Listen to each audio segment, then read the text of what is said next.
నమస్తే తేజం న్యూస్ కి స్వాగతం. ముందుగా హెడ్లైన్స్.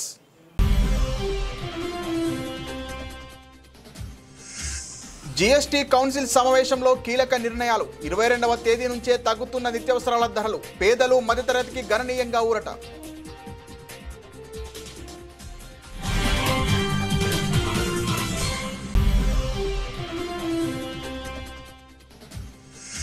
భారత్కు అండగా రష్యా. అమెరికాపై పుతిన్ తీవ్ర వ్యాఖ్యలు. ఆసియా శక్తులను ట్రంప్ అనగదొక్కాలని చూస్తున్నారని విమర్శ.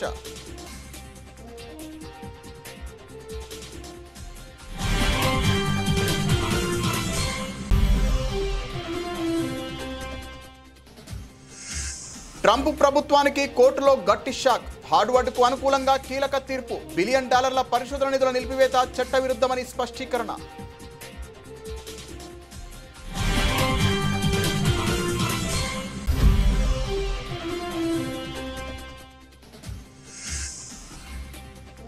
ప్రధాని నరేంద్ర మోదీ అధ్యక్షతన కేంద్ర కేబినెట్ సమావేశం. 70,000 మందికి ఉపాధి అవకాశాలు.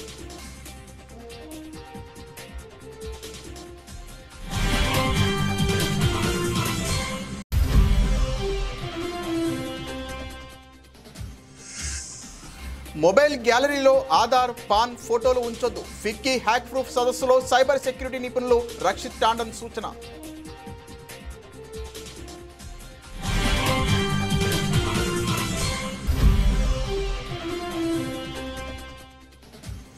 మేడారం మాస్టర్ ప్లాన్ పై సమీక్ష నిర్వహించిన మంత్రులు సురేఖ, సీతక్క, అడ్లూరి లక్ష్మణ్. మహాజాతరకు ముందే పనులు పూర్తి చేయాలని ఆదేశం.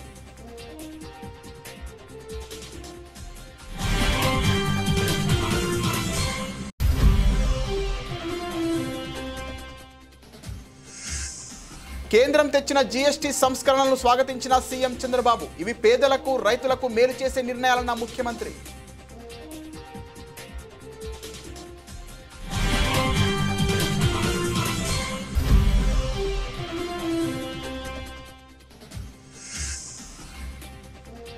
కవితపై పరోక్షంగా తీవ్ర వ్యాఖ్యలు చేసిన నిరంజన్ రెడ్డి. బ్రహ్మంగారికి సిద్ధప్పల, కేసీఆర్ కు హరీష్ అలా అని వ్యాఖ్య.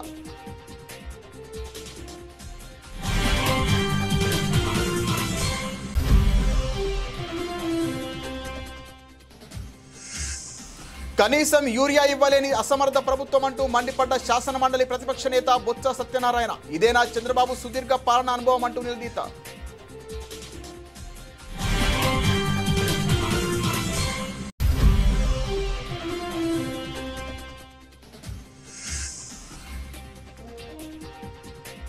యూరియా కోసం రైతుల తిప్పలు. క్యూలైన్లో చెప్పులు, చెట్ల కొమ్మలు, రాళ్లు, సద్ది మూటలు.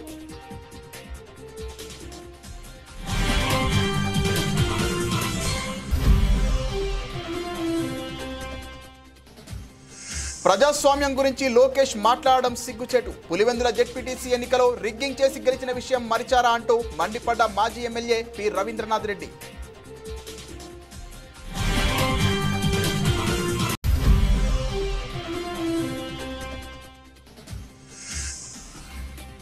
రేపు తెలంగాణ వ్యాప్తంగా రేషన్ షాపుల బంద్కు పిలుపు. ఎన్నికల హామీలు నెరవేర్చడం లేదని డీలర్ల ఆరోపణ.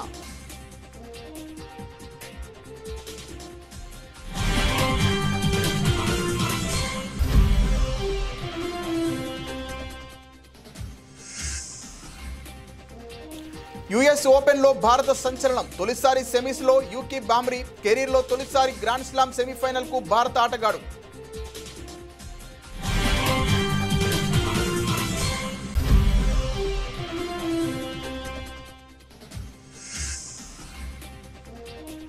ఇరవై ఏళ్ల సినీ ప్రస్థానం పూర్తి చేసుకున్న అనుష్క. ఘాటీతో తొలిసారి పూర్తిస్థాయి యాక్షన్ పాత్రలో స్వీటీ.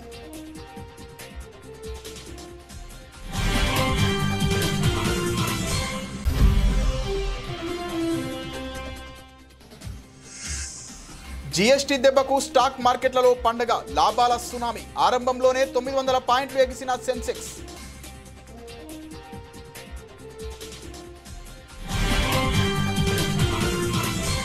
దేశంలో జీఎస్టీ సంస్కరణలకు లైన్ క్లియర్ అయింది. పేదలు మధ్యతరగతికి ఊరటనిచ్చేలా పన్ను స్లాబుల కుదింపునకు జీఎస్టీ కౌన్సిల్ పచ్చ జెండా ఊపింది. దీంతో ప్రస్తుతం 5, 12, 18, 28% ఉన్న పన్ను రేట్లలో 5, 18 పన్ను రేట్లు మాత్రమే కొనసాగనున్నాయి. హానికర విలాస వస్తువులపై 40% ప్రత్యేక పన్ను విధిస్తారు. ఎప్పటి నుంచో ప్రజలు కోరుతున్న మేరకు ఆరోగ్య, జీవిత బీమాలపై జీఎస్టీ పూర్తిగా రద్దయింది. బుధవారం జరిగిన జీఎస్టీ కౌన్సిల్ భేటీ అనంతరం కేంద్ర ఆర్థిక మంత్రి నిర్మలా సీతారామన్ ఈ వివరాలు వెల్లడించారు. దుర్గా నవరాత్రుల మొదటి రోజు అయిన సెప్టెంబర్ 22 తేదీ నుంచి జీఎస్టీ సంస్కరణలు అమల్లోకి వస్తాయని ప్రకటించారు. దేశంలోని సాధారణ ప్రజలకు ప్రయోజనం కలిగించేందుకే జీఎస్టీ సంస్కరణలు చేపట్టామని నిర్మలా సీతారామన్ చెప్పారు. The Honorable Prime Minister actually set the tone for the next generation reforms on the 15th of August when he spoke from the Red Fort. And he desired that we give the benefit to the people at the earliest. He mentioned Deepavali, but I'll go through the decisions in detail a bit. But this reform is not just on rationalizing rates.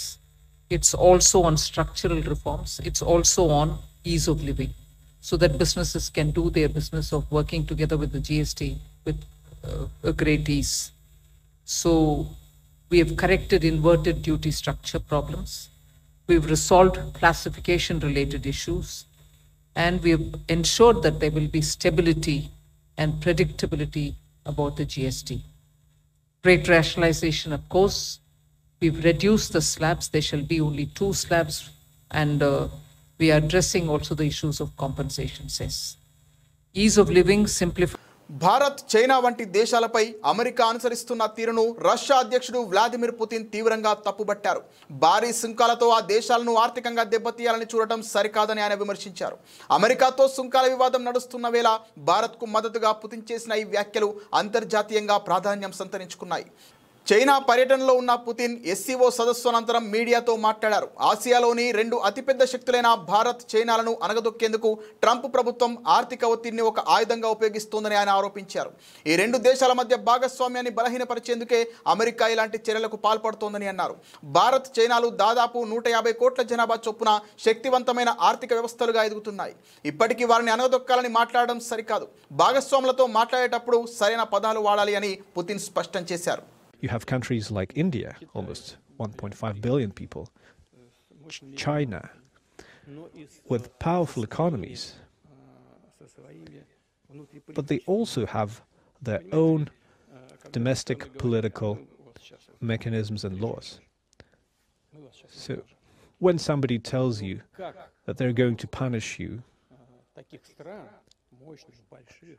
you have to think, how can the leadership of those countries, of those big countries, which had difficult periods in their history too, that had to do with colonialism, with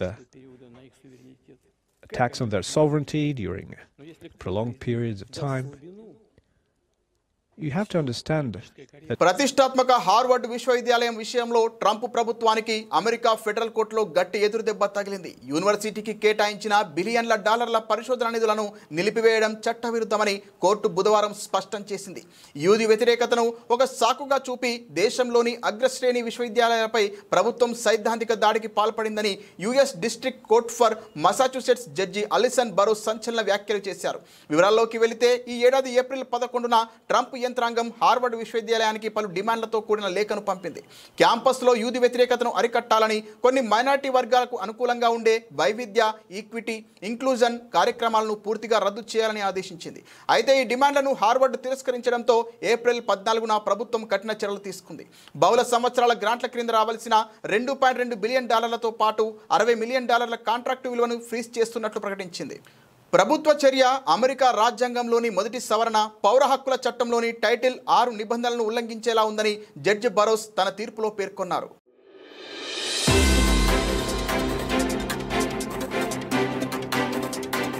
ప్రధాని నరేంద్ర మోదీ అధ్యక్షతన కేంద్ర మంత్రివర్గం సమావేశమైంది. ఈ సమావేశంలో కీలక నిర్ణయాలకు ఆమోదముద్ర వేసింది. దేశంలో కీలకమైన ఖనిజాల రీసైక్లింగ్ ను ప్రోత్సహించడానికి 1500 కోట్ల ప్రోత్సాహక పథకానికి ఆమోదం తెలిపింది. ఈ పథకం 2025-26 ఆర్థిక సంవత్సరం నుండి 2030-31 సంవత్సరం వరకు 6 సంవత్సరాల కాలానికి వర్తిస్తోంది. ఇది కీలకమైన ఖనిజాల వెలుగుతీత కోసం బ్యాటరీ వ్యర్థాలు, ఈ వ్యర్థాలను రీసైకిల్ చేసే సామర్థ్యాన్ని ప్రోత్సహిస్తోంది. కొత్త యూనిట్లలో పెట్టుబడి పెట్టడంతో పాటు ఇప్పటికే ఉన్న యూనిట్ల విస్తరణ, ఆధునీకరణ, వైవిధ్యీకరణకు ఈ పథకం వర్తిస్తుంది. యూనిట్కు మొత్తం ప్రోత్సాహకం కింద పెద్ద యూనిట్లకు 50 కోట్లు, చిన్న యూనిట్లకు 25 కోట్ల గరిష్ట పరిమితి ఉంటుంది. పథకం దాదాపు 8,000 కోట్ల పెట్టుబడిని తీసుకువస్తోందని, దాదాపు ప్రత్యక్షంగా పరోక్షంగా 70,000 ఉద్యోగాలను తీసుకువస్తాయని భావిస్తున్నారు. ఈ పథకం నేషనల్ క్రిటికల్ మినరల్ మిషన్ NCMMలో భాగంగా ఉంటుంది. భారత్లో ఇలాంటి ఖనిజాల దేశీయ సరఫరా పెంచడం, సరఫరా గెలుపును బలోపేతం చేయడం దీని లక్ష్యం. సకాలంలో ఉత్పత్తిని ప్రారంభించే వారికి పూర్తి సబ్సిడీ ఇవ్వబడుతుంది. ఆలస్యమైతే తక్కువ సబ్సిడీ ఇస్తారు.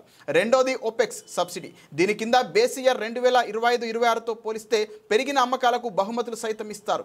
2026-27 నుండి 2030-31 వరకు మొదటి దశలో 40% సబ్సిడీ, 5వ సంవత్సరం వరకు 60% సబ్సిడీ ఇస్తారు.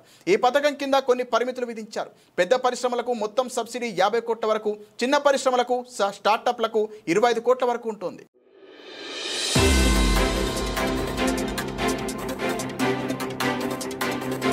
మొబైల్ ఫోన్ గ్యాలరీలో ఆధార్, పాన్ కార్డులు, ఫోటోలను ఉంచుకోవద్దని ప్రముఖ సైబర్ సెక్యూరిటీ నిపుణుడు రక్షిత్ టాండన్ సూచించారు.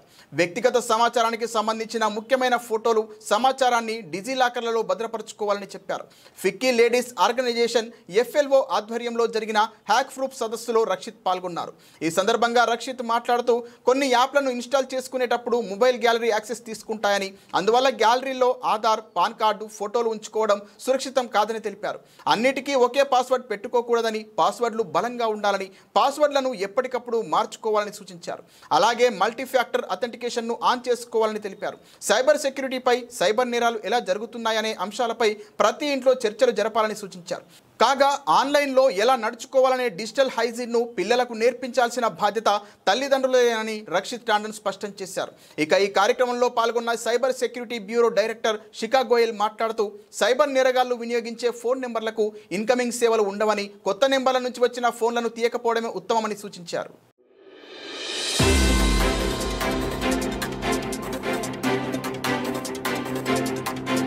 తెలంగాణ ఆత్మగౌరవానికి ప్రతీకలైన మేడారం సమ్మక్క సారలమ్మ వనదేవతల జాతర ఖ్యాతి ఖండాంతరాలు దాటాలని, ఈ మేరకు మహాజాతర నిర్వహిస్తున్నట్లు మంత్రి కొండా సురేఖ, దనసరి అనసూయ సీతక్క, అడ్డూరి లక్ష్మణ్ కుమార్ తెలిపారు. జాతర ఏర్పాట్లు, ప్రాంగణంలో శాశ్వత నిర్మాణాలపై మంత్రులు సచివాలయంలో దేవాదాయ శాఖ మంత్రి ఛాంబర్లో ఉన్నత స్థాయి సమీక్ష నిర్వహించారు. సమీక్షలో దేవాదాయ శాఖ ముఖ్య కార్యదర్శి శైలజా రామయ్యర్, ములుగు కలెక్టర్ దివాకర్, ఇతర ఉన్నతాధికారులు పాల్గొన్నారు. ఈ సందర్భంగా మేడారం పూజారుల సూచనల మేరకు వనదేవతల ప్రాంగణ నూతన డిజైన్ను మంత్రులు పరిశీలించారు. డిజైన్లలో చేయాల్సిన మార్పులపై సూచనలు చేశారు. మేడారం నిర్వహణ పనులను మహాజాతరలోపు పూర్తి చేసేలా చర్యలు చేపట్టాలని అధికారులు, నిర్మాణ సంస్థను మంత్రులు ఆదేశించారు. భక్తుల సందర్శనార్థం వనదేవతల గద్దెల ఎత్తు పెంచాలని పూజారులు మంత్రుల దృష్టికి తీసుకురాగా తగిన మేరకు డిజైన్లు మార్చాలని సూచించారు. భక్తుల సందర్శనార్థం సమ్మక్క సారలమ్మ, పడిగిద్దరాజు, గోవిందరాజుల గద్దెలు ఒకే వరుస క్రమంలో ఉండేలా ఏర్పాటు చేయాలని ఆదేశించారు. తద్వారా ఎలాంటి జాప్యం లేకుండా వనదేవతలను భక్తులు దర్శించుకునేందుకు అనువుగా ఉంటుందని మంత్రులు చెప్పారు. గత జాతర అనుభవాలను దృష్టిలో ఉంచుకొని మరిన్ని ఏర్పాట్లు చేయాలని, జాతర సమయంలో భక్తులకు సహాయపడేందుకు వాలంటీర్లను నియమించాలని సూచించారు. ఆదివాసీ సంస్కృతి సాంప్రదాయాలకు అనుగుణంగా మేడారం పరిసరాలను తీర్చిదిద్దాలన్నారు. ఈసారి మహాజాతరకు ప్రభుత్వం 150 కోట్లు కేటాయించిందని మంత్రులు తెలిపారు.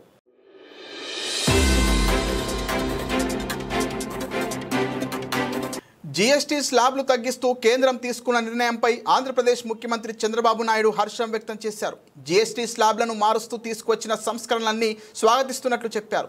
ఫలితంగా నిత్యావసరాలు, విద్య, ఆరోగ్య రంగం, వ్యవసాయ ఉత్పత్తులకు సంబంధించిన పన్నుల్ని గణనీయంగా తగ్గుతాయని చెప్పారు. ఈ నిర్ణయం పేదలకు వరంగా, అభివృద్ధి కారకంగా ఉంటుందని చంద్రబాబు పేర్కొన్నారు. సమాజంలోని వేర్వేరు వర్గాలకు, ప్రత్యేకించి రైతుల నుంచి వ్యాపారుల వరకు ప్రయోజనం కలుగుతుందని చెప్పుకొచ్చారు.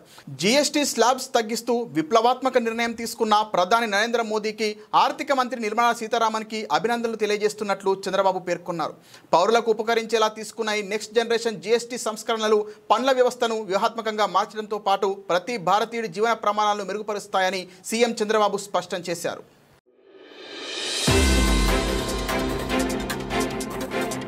మాజీ మంత్రి హరీష్ రావును లక్ష్యంగా చేసుకుని కవిత చేసిన విమర్శలపై ఆ పార్టీ సీనియర్ నేత మాజీ మంత్రి నిరంజన్ రెడ్డి తీవ్రంగా స్పందించారు. పరోక్షంగా కవితను ఉద్దేశిస్తూ ఆయన ఘాటు వ్యాఖ్యలు చేశారు. కొందరు ఎవరి ప్రయోజనాల కోసమో హరీష్ రావును లక్ష్యంగా చేసుకున్నారని నిరంజన్ రెడ్డి మండిపడ్డారు. పార్టీకి అండగా నిలవాల్సిన సమయంలో ప్రత్యర్థులకు బలం చేకూర్చేలా మాట్లాడడం బాధాకరమని ఆవేదన వ్యక్తం చేశారు. ఈ తరహా వ్యాఖ్యల వెనుక ఉన్న అజెండా ఏంటో ప్రజలు గమనిస్తున్నారని ఆయన అన్నారు. ఏదైనా సమస్య ఉంటే చర్చించుకోవడానికి వేరే పద్ధతులు ఉంటాయని సూచించారు. పార్టీ ఆవిర్భావం నుంచి హరీష్ రావు ఉన్నారని నిరంజన్ రెడ్డి గుర్తు చేశారు. బ్రహ్మంగారికి సిద్ధప్ప ఎలాగో కేసీఆర్ కు హరీష్ రావు అలాంటి వాడు. జలదృశ్యంలో పార్టీ గద్దె కడిగింది, జెండా కట్టింది కూడా హరీష్ రావే అని ఆయన అన్నారు. శత్రువు పైచేయి సాధించకుండా ఉండాలంటే మనం ఎటువంటి వ్యూహాత్మకమైన అడుగులు వేయాలి, ఇట్లా అనేక రకాల అంశాల మీద అనేక ఉద్యమాలను అధ్యయనం చేసి ఆయా సందర్భాల్లో ప్రభుత్వాలు వివరించినటువంటి తీరుని చాలా క్షుణ్ణంగా లోతుగా అధ్యయనం చేసినటువంటి మొదటి 1/2 మందిలో నేను ఒకటి. 1/2 లేదా డజన్ అనుకుందాం. ఇక అప్పటి నుంచి హరీష్ ఉన్నాడు. ఉండడం కాదు, ఎదురు చెప్పకుండా ప్రశ్నించకుండా ఏమి చెప్తే అది చేసినటువంటి బ్రహ్మంగారికి వీరబ్రహ్మంగారి చరిత్ర మనం చూస్తాం. సిద్ధయ్య అని ఉంటాడు. నేను నా జీవితం నాకంటే హరీష్ 10-11 ఏళ్ళు చిన్నవాడు వయసులో. హరీష్ రావు గారైనా సంబోధించారా? ఆనాటి పరిస్థితులు నేను ఎమరు వేసుకుంటున్నా కాబట్టి హరీష్ అని సంబోధిస్తున్నా అనేదా భావించేవాడు. సిద్ధయ్య లాగా వీరబ్రహ్మంగారి కథలో సిద్ధయ్య గురించి మీకు తెలిసే ఉంటుంది. తన సొంత వాళ్లను అక్కడ కుళ్ళినటువంటి కుళ్ళిన ఆ మాంసం, అక్కడ కుళ్ళిన మాంసం ఉంది, మీరు భుజించండి అని చెప్తే అది కుళ్ళింది. రైతుల విషయంలో కూటమి సర్కార్ రాక్షసత్వం ప్రదర్శిస్తోందని, కనీసం యూరియా కూడా ఇవ్వాలని అసమర్థ ప్రభుత్వం ఇదని శాసన మండలి ప్రతిపక్ష నేత బొత్స సత్యనారాయణ మండిపడ్డారు. కాకినాడలో మాజీ ఎమ్మెల్యే ద్వారంపూడి చంద్రశేఖర్ రెడ్డి క్యాంపు కార్యాలయం ఆయన పార్టీ నేతలతో కలిసి మీడియా సమావేశం నిర్వహించారు. ఈ సందర్భంగా బొత్స సత్యనారాయణ మాట్లాడుతూ సుదీర్ఘ పాలనా అనుభవం ఉందని పదే పదే చెప్పుకునే చంద్రబాబుకు వ్యవసాయ సీజన్లో రైతులకు ఏ మేరకు ఎరువులు కావాలో ముందుగానే ప్రణాళికను సిద్ధం చేసుకోవాలనే విషయం తెలియదా అని ప్రశ్నించారు. కూటమి ప్రభుత్వ రైతు వ్యతిరేక విధానాలకు నిరసనగా యూరియా కొరత, పంటలకు మద్దతు ధరలపై అన్ని ఆర్టీఓ కార్యాలయాల వద్ద ఆందోళన నిర్వహించి డిమాండ్ పత్రాలను సమర్పిస్తున్నట్లు తెలిపారు. ప్రాంతాల్లో ఈ రైతులతో కలిసి యూరియా గురించి ఇప్పటికీ చాలా అధికారులను కలడం, వాళ్ళ మీద ఒత్తిడి చేస్తూ ఉన్నాం. అయినప్పుడు కామన్గా రాష్ట్రం అంతా కూడా రేపు 9వ తేదీ నాడు అన్ని ఆర్టీఓ ఆఫీసుల్లోనూ రైతాంగంతో రైతు సంఘాలతో కలిసి రైతుల కోసం యూరియా తాలూకా డిమాండ్ మీద వెంటనే ఫుల్ఫిల్ చేసి అందుబాటులో తేవడానికి ఒక కార్యాచరణ రూపొందించి 9వ తేదీన ఆర్టీఓ ఆఫీసులకి వినతి పత్రాలు ఇవ్వాలని మనం నిర్ణయించాం. యావత్ 9 రాష్ట్రంలో ఆంధ్రులందరికీ కూడా సంబంధించిన ఒక ఫ్యాక్టరీ 32 మంది బలిదానాలతో వచ్చిన ఫ్యాక్టరీ అది. ఎంతోమంది పెద్దలు దానికోసం ప్రాంతీయాలు చేయడం. యాదాద్రి, భువనగిరి, సూర్యాపేట జిల్లాల్లో యూరియా కోసం రైతులు పడరాని పాట్లు పడుతున్నారు. పొలం పనులు వదిలి సహకార సంఘాల వద్ద కాపు కాస్తున్నారు. తిండి తిప్పలు మాని ఎండ వానలను లెక్క చేయకుండా యూరియా కోసం తిప్పలు పడుతున్నారు. యాదాద్రి జిల్లా అడ్డుగూడూరులో సహకార సంఘం వద్దకు గురువారం తెల్లవారుజామునే రైతులు, మహిళలు పెద్ద సంఖ్యలో చేరుకున్నారు. భారీగా లైన్ ఉండడంతో వారిని చూసిన అధికారులు ఒక్కొక్కరికి ఒక్కో బస్తా మాత్రమే ఇస్తామని చెప్పారు. కోపోద్రిక్తులైన అన్నదాతలు అధికారులతో వాగ్వాదానికి దిగారు. తమకు 2 బస్తాలు కావాలంటూ వాదించారు. దీంతో అక్కడ కొద్దిసేపు ఉద్రిక్త పరిస్థితి నెలకొంది. అయితే ఉన్న కాడికి ఇస్తామని, ఎంతమందికి వస్తాయో తెలియదని అధికారులు చెప్పేశారు. మరోవైపు సూర్యాపేట జిల్లా ఆత్మకూరు ఎస్ మండలంలోని ఏపూర్లో బుధవారం రాత్రే సహకార సంఘం వద్దకు రైతులు చేరుకున్నారు. గురువారం ఉదయం పెద్ద సంఖ్యలో అన్నదాతలు పెద్ద సంఖ్యలో తరలి రావడంతో చెప్పులు, కర్రలు, టిఫిన్ బాక్సులు, రాళ్లు, చెట్ల కొమ్మలు లైన్లో పెట్టారు.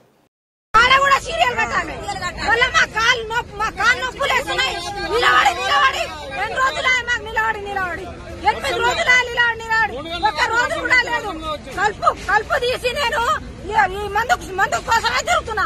మందు కోసమే, యూరియా కోసమే తిరుగుతున్నా. 15 రోజులే తిరిగి కాళ్ళు నొప్పులు పెడుతున్నా, జ్వరం వస్తుంది. పిల్లలేమో ఇంటికాడ లబలబ మొత్తుకుంటూ ఏం చేయాలి? అట్లా అవుతుంది పరిస్థితి. డిఫాక్టో సీఎంగా వ్యవహరిస్తున్న మంత్రి నారా లోకేష్ పులివెందుల జెడ్పీటీసీ ఉప ఎన్నికల్లో ప్రజాస్వామ్యం గెలిచిందని మాట్లాడడం సిగ్గుచేటని మాజీ ఎమ్మెల్యే వైఎస్ఆర్ కడప జిల్లా అధ్యక్షుడు పి రవీంద్రనాథ్ రెడ్డి మండిపడ్డారు. వైఎస్ఆర్ కడప జిల్లా పార్టీ కార్యాలయంలో మాజీ MLA MLC Ramasubba Reddy, Raghurama Reddy party ముఖ్య నేతలతో కలిసి మీడియా సమావేశం నిర్వహించారు. ఈ సందర్భంగా రవీంద్రనాథ్ రెడ్డి మాట్లాడుతూ అంబేద్కర్ రాజ్యాంగాన్ని తుంగలో తొక్కి రెడ్ బుక్ రాజ్యాంగాన్ని అమలు చేస్తున్న నారా లోకేష్ ప్రజాస్వామిక విలువల గురించి మాట్లాడడం విడ్డూరంగా ఉందని ఆగ్రహం విధానంతో ఆక్షేపించారు.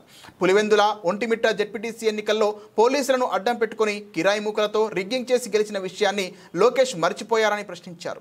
చివరికి ప్రతిపక్ష నేత వైఎస్ జగన్ పులివెందుల పర్యటన సందర్భంగా వచ్చిన అభిమానుల గురించి కూడా సోషల్ మీడియా వేదికగా లోకేష్ తన అక్కసును వెళ్లగక్కున్నాడని, రాజకీయంగా దిగజారుడు కామెంట్లు చేశాడని ఆగ్రహం వ్యక్తం చేశారు. నిన్న నారా లోకేష్ గారు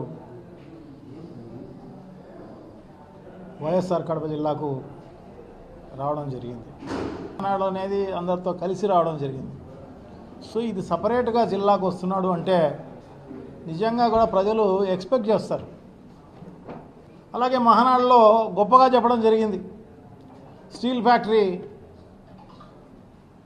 అంత 4 నెలల కిందటనే, అంటే మహానాడు అయిపోయిన తర్వాత మరుసటి నెలలోనే 12వ తారీఖు కల్లా భూమి పూజ జరుగుతుందని చెప్పి గొప్పలు చెప్పి పోవడం జరిగింది. ఇంతవరకు దానిపైన ఏమన్నా రివ్యూ చేస్తారేమో, ఎంతవరకు వచ్చింది ఏం కథ అని చెప్పేసి ఇవన్నీ కూడా చూసే కార్యక్రమం జరుగుతుంది. అది కాకుండా విద్యాశాఖ మంత్రి కాబట్టి స్కూళ్ళన్నీ విజిట్ చేసి ఇవన్నీ కూడా ఏదైనా స్కూళ్ళకు సంబంధించి మంచి జరుగుతుందేమో అని చెప్పేసి అనుకోవడం జరుగుతుంది. సో అవన్నీ ఏమీ చేయకోకుండా ఊరికే ఆయన ఎవరో పుట్టిన బిడ్డకు తెలంగాణలో రేషన్ పంపిణీపై రేపు ప్రభావం పడనుంది. ప్రభుత్వం ఇచ్చిన హామీలను నెరవేర్చడంలో విఫలమైందని ఆరోపిస్తూ రేషన్ డీలర్లు రాష్ట్ర వ్యాప్త బంద్కు పిలుపునిచ్చారు.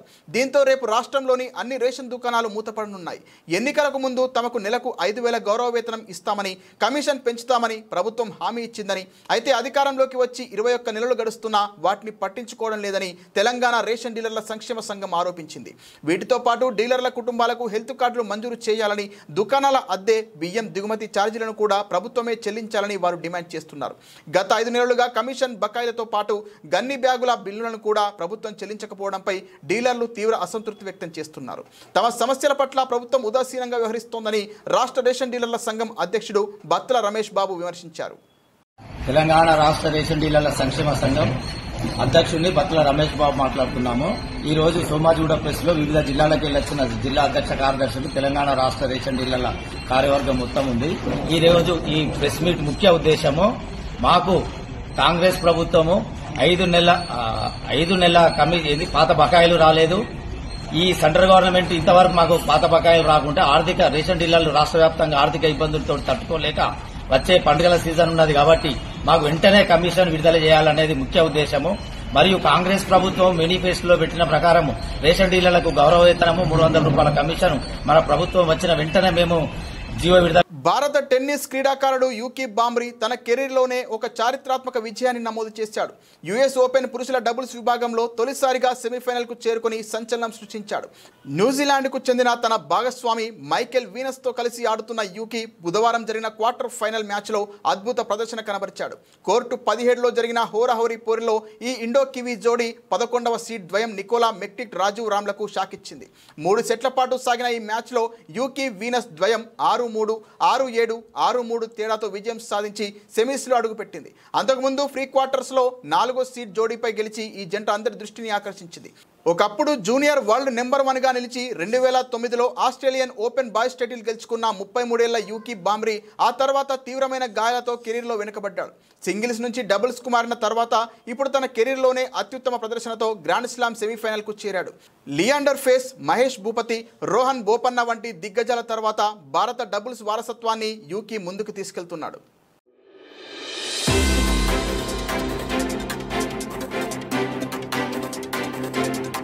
తెలుగు తెరపై 2 దశాబ్దాలుగా తనకంటూ ప్రత్యేక స్థానాన్ని సంపాదించుకున్న నటి అనుష్క శెట్టి ఇప్పుడు మునుపెన్నడూ చూడని సరికొత్త అవతారంలో ప్రేక్షకులను పలకరించేందుకు సిద్ధమవుతున్నారు. అరుంధతి, రుద్రమదేవి, భాగమతి వంటి చిత్రాలతో లేడీ ఓరియంటెడ్ సినిమాలకు కొత్త నిర్వచనం ఇచ్చిన ఆమె ఇప్పుడు ఘాటీ చిత్రంతో తన కంఫర్ట్ జోన్ దాటి పూర్తిస్థాయి యాక్షన్ పాత్రలో కనిపించనున్నారు. తన 20 ఏళ్ల సినీ ప్రస్థానం పూర్తయిన సందర్భంగా ఏర్పాటు చేసిన విలేకరుల సమావేశంలో అనుష్క ఈ సినిమాకు సంబంధించిన ఎన్నో ఆసక్తికర విషయాలను పంచుకున్నారు. ఘాటీ తన కెరీర్లో ఒక ప్రత్యేకమైన చిత్రమని అనుష్క తెలిపారు. ఇప్పటి వరకు నేను చేయని పాత్ర ఇది. ఇందులో చాలా కోణాలుంటాయి. ప్రేక్షకులు ప్రేక్షకులు నన్ను కొత్తగా చూస్తారు. నా కెరీర్లో అరుంధతి, రుద్రమదేవి లాంటి పాత్రలు ఎంత బలమైనవో ఘాటిలోని శీలావతి పాత్ర కూడా అంతే శక్తివంతమైంది. అయితే ఈ పాత్ర కోసం నేను నా కంఫర్ట్ జోన్ నుంచి పూర్తిగా బయటకు వచ్చి నటించాల్సి వచ్చిందని ఆమె వివరించారు. దర్శకుడు క్రిష్, రచయిత చింతకింది శ్రీనివాసరావు కథ చెప్పినప్పుడే ఎంతో ఆసక్తి కలిగిందని, వెంటనే ఈ సినిమా చేయడానికి ఒప్పుకున్నానని అన్నారు. సరదాగా మాట్లాడుతూ నేను సరోజ లాంటి పాత్రతో సినిమా అడిగితే క్రిష్ గారు నాకు ఘాటి ఇచ్చారు. ఇది నాకు లభించిన అత్యుత్తమ స్క్రిప్ట్లలో ఒకటి అని నవ్వుతూ చెప్పారు.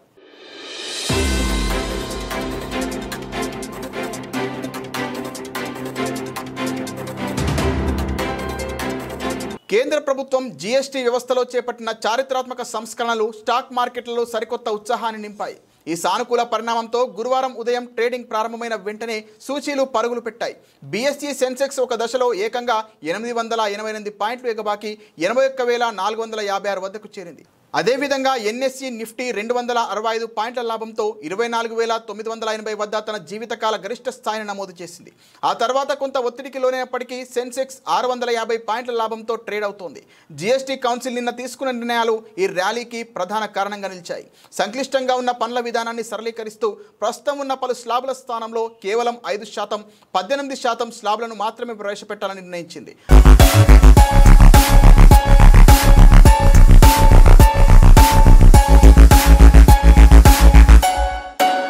బులెటిన్ ముగించే ముందు హెడ్లైన్స్ మరోసారి.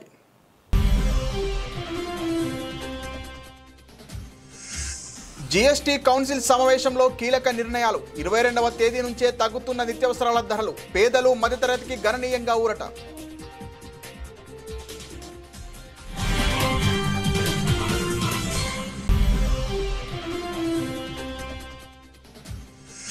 భారత్కు అండగా రష్యా. అమెరికాపై పుతిన్ తీవ్ర వ్యాఖ్యలు. ఆసియా శక్తులను ట్రంప్ అనగదొక్కాలని చూస్తున్నారని విమర్శ.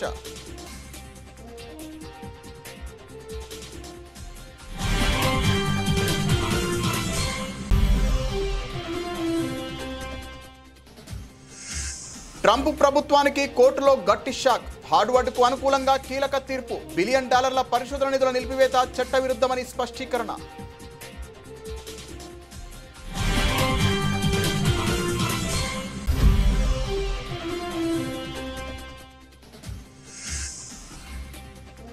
ప్రధాని నరేంద్ర మోదీ అధ్యక్షతన కేంద్ర కేబినెట్ సమావేశం. 70,000 మందికి ఉపాధి అవకాశాలు.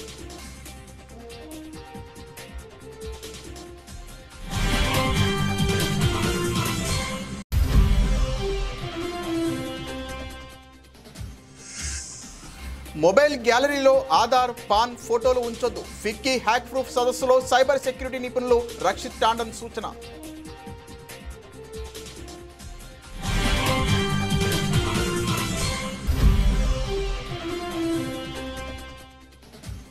మేడారం మాస్టర్ ప్లాన్ పై సమీక్ష నిర్వహించిన మంత్రులు సురేఖ, సీతక్క, అడ్లూరి లక్ష్మణ్. మహాజాతరకు ముందే పనులు పూర్తి చేయాలని ఆదేశం.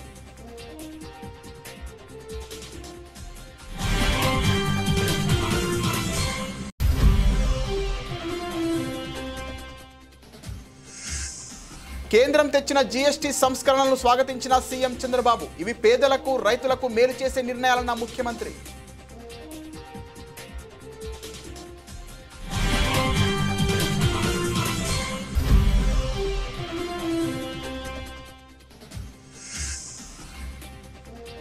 కవితపై పరోక్షంగా తీవ్ర వ్యాఖ్యలు చేసిన నిరంజన్ రెడ్డి. బ్రహ్మంగారికి సిద్ధప్పల, కేసీఆర్ కు హరీష్ అలా అని వ్యాఖ్య.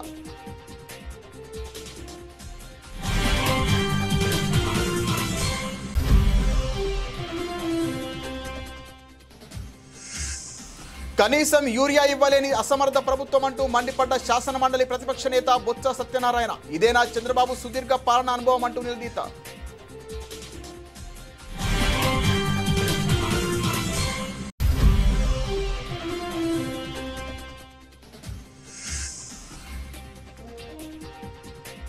యూరియా కోసం రైతుల తిప్పలు. క్యూ లైన్లో చెప్పులు, చెట్ల కొమ్మలు, రాళ్లు, సద్ది మూటలు.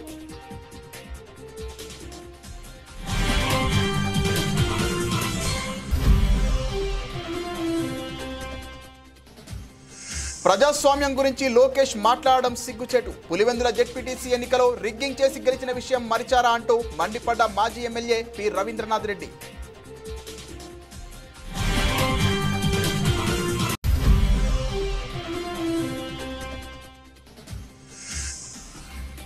రేపు తెలంగాణ వ్యాప్తంగా రేషన్ షాపుల బంద్కు పిలుపు. ఎన్నికల హామీలు నెరవేర్చడం లేదని డీలర్ల ఆరోపణ.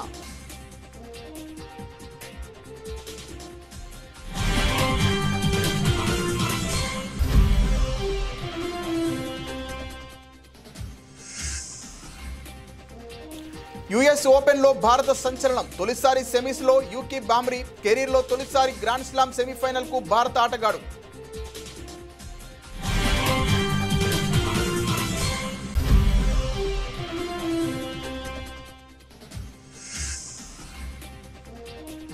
ఇరవై ఏళ్ల సినీ ప్రస్థానం పూర్తి చేసుకున్న అనుష్క. ఘాటీతో తొలిసారి పూర్తిస్థాయి యాక్షన్ పాత్రలో స్వీటీ.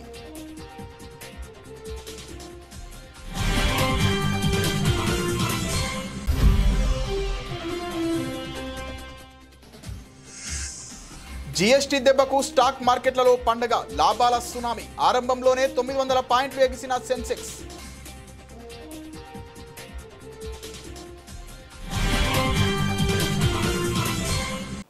ఇది ఇవాల్టి బులెటిన్. మరిన్ని వార్తల సమాహారంతో మళ్ళీ కలుద్దాం. నమస్తే.